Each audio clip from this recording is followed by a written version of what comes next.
Hello, and welcome to glennzb TV for Wednesday, the show that puts glennzb up your Periscope. I'm bringing New Zealand to the world, and the world to New Zealand.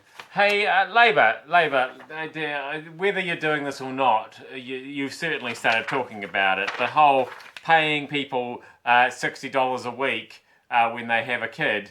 You should be paying people to not have children. Don't you think? That'd be. I could get behind that policy. And in fact, and if you're wondering where to get the money from, take it from the people who have kids. Make them pay a penalty for having kids. They're horrible things, and people should be punished for doing it. Hey, I'll tell you something that I don't really care about is the concern that New Zealanders could soon be forced to import more fruit and vegetables from overseas. This is because 10 years ago, 5% of our land was suitable for horticulture, but it's slowly being lost to city expansion. Yeah, we've got the CEO of Horticulture New Zealand, Mike Chapman. He says it's important that we protect the land that we have left, otherwise we'll be relying on imported fruit and vegetables. I don't really care. I don't care where my fruit and vegetables come from. As long as they're not more expensive, they might be better. I think I'd rather have an overseas banana than a locally grown banana, given the choice. We don't really grow bananas here in New Zealand. That's why I said that. Hard to get exercised about that story. I think Mike Chapman's probably pretty exercised about it because he's the CEO of Horticulture New Zealand. And if we don't do any horticulture, he won't be the CEO of anything. So that's probably why it's always a shame when you wake up and realise that you're not the CEO of anything anymore. Speaking of people who aren't in charge of things anymore, Celia Wade-Brown, she's an outgoing mayor because she hasn't put herself up for re-election in Wellington. And yesterday we talked to her because there was a bunch of mayors have signed some kind of thing saying they don't want palm oil anymore in New Zealand or in their towns or something.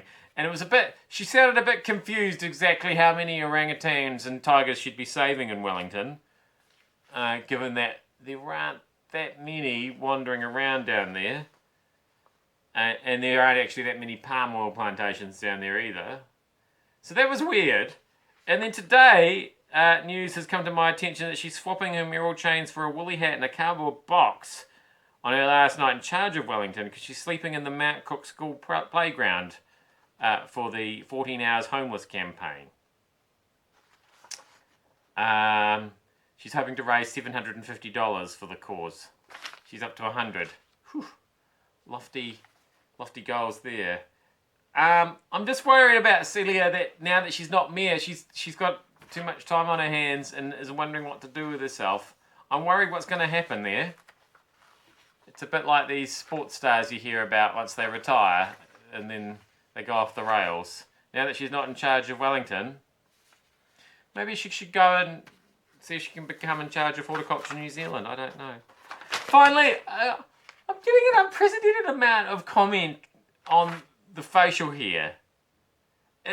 It's a weird thing. Even before, I know I haven't been here for a week, so perhaps it's thickened up a little bit over that time. But even before I went away, it seemed like on an almost daily basis, somebody would say to me, "Have you always had that beard?" Or since when did you have a beard?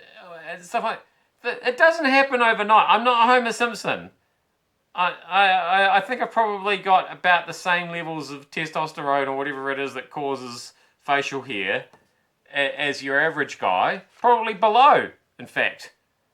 I wouldn't rate myself too highly in that regard. So it takes time. It doesn't just suddenly appear. And yet, weirdly, every day somebody goes, "Is that new?" So I usually say something like, "Yes, that's right. I just decided this morning I'd wear the beard to work." So no, it isn't new. And I feel like people have stopped noticing the little things. Sort of a vague kind of a show today. A bit vague. I'll try and be a bit more on point tomorrow. I can't make any promises though. I am glennzb. Thank you so much for having me up your Periscope. Who knows what my face will look like when I see you tomorrow.